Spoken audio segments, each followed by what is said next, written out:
तोहरे सब दो ठो बासी समोसा खाए खाए बैठावत यार तब ना सही आता तोहरे सबसे। बासी समोसा नहीं बड़की अम्मा कहा दिए सुखे चाचा का मनता मजाक कराता है। जिज्जी काटू कजरी बजरी गाऊ तो सरिया बाव करत किंची हे बहनी का रोजे हम हिने गाए का तोहरे सब ना जानते कजरी बजरी। अरे बड़की जीजी इसका उना बात ही ना कजरिया का हमारे सब ना जानते हो।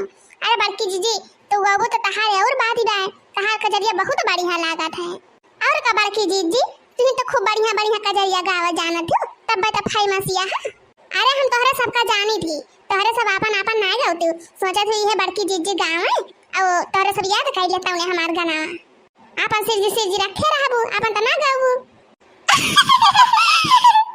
जा बड़की जीजी तू हो जैसे बाती हो रोजे रोजे हमहन गाई थी आज हम ना गाऊ आज लड़का बहनी गई है नहीं तो ठीक है बाबा की जीजी हमहन गा दिए थे और तोहरे सब पुरवावा हां कहे जा लड़की कहे जा हमरा सब पुरवाऊ अब की सामन मा सजनावा बोला घर कहिया आई बाना अब की सामन मा सजनावा बोला घर कहिया आई बाना बोला घर कहिया आई बाना बोला घर कहिया आई बाना अब की सामन मा सजनावा बोला घर कहिया आई बाना।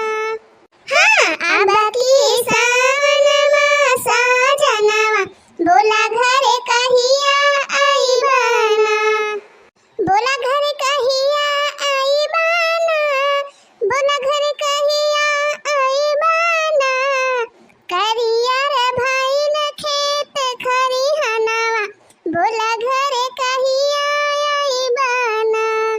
हाँ करिया रे भाई लखिया त खरिहनावा बोला घर कहिया आई बाना अब की सावन मा सजनावा बोला घर कहिया आई बाना अब की सावन मा सजनावा बोला घर कहिया आई बाना।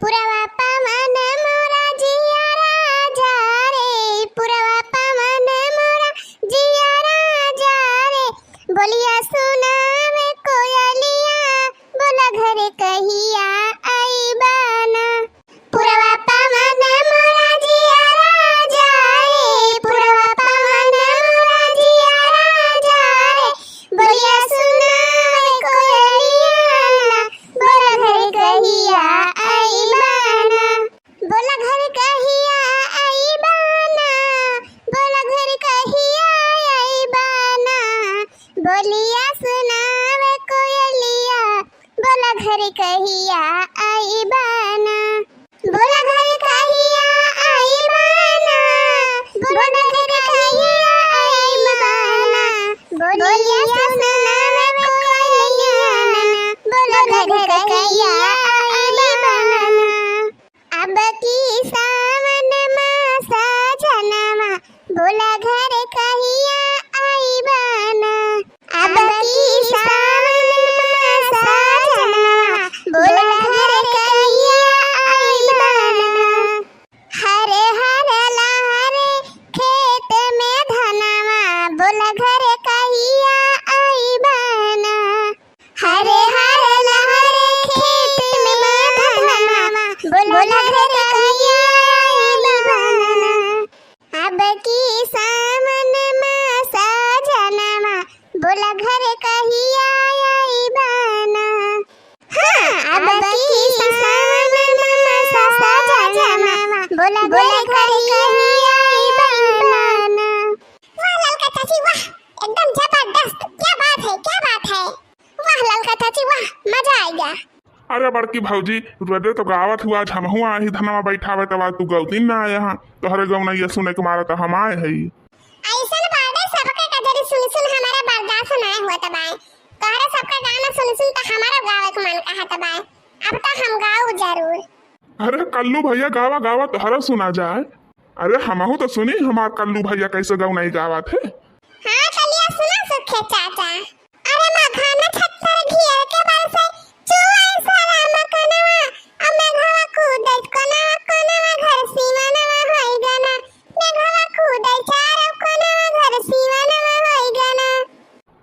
कल्लू भैया वाह, क्या गौनई है, क्या गौनई है, जबरदस्त जबरदस्त।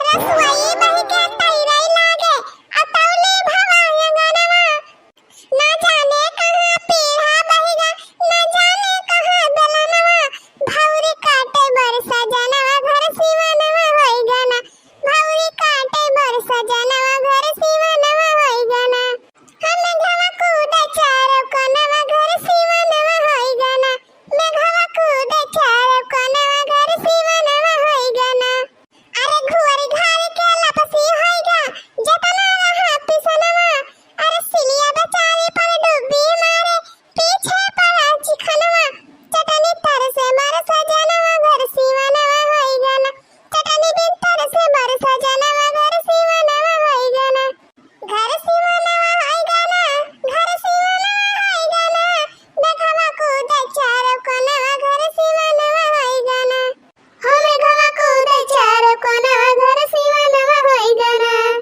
अरे वाह कल्लू भैया वाह, मारे एकदम जीव जुड़ाएगा। बहुत बढ़िया गौनाई गाया हो कल्लू भैया, बहुत बढ़िया। अब बड़की भौजी गौनाई तू गाई दिया। अब बड़की जीजी अब गाई दे जब सूखे भैया तना चिरौरी कराता है तब लिया हमहु अपन वाली गा दिया थे जब तोहरे सब तना चिरौरी कराता है तब साड़िया लाई दा बाला मकला कटिया जेही मा झालर मतिया ना हां साड़िया लाई दा बाला मकला कटिया जेही मा झालर मतिया ना अरे पूरी का चाउड़ी का जवाना बनाया हाँ पूरी का चाउड़ी का जवाना बनाया पूरी का चाउड़ी का जवाना बनाया जवाना जीवई बाला मकला कटिया जेही मा झालर मतिया ना जवाना जीवई बाला मकला कटिया जेही मा झालर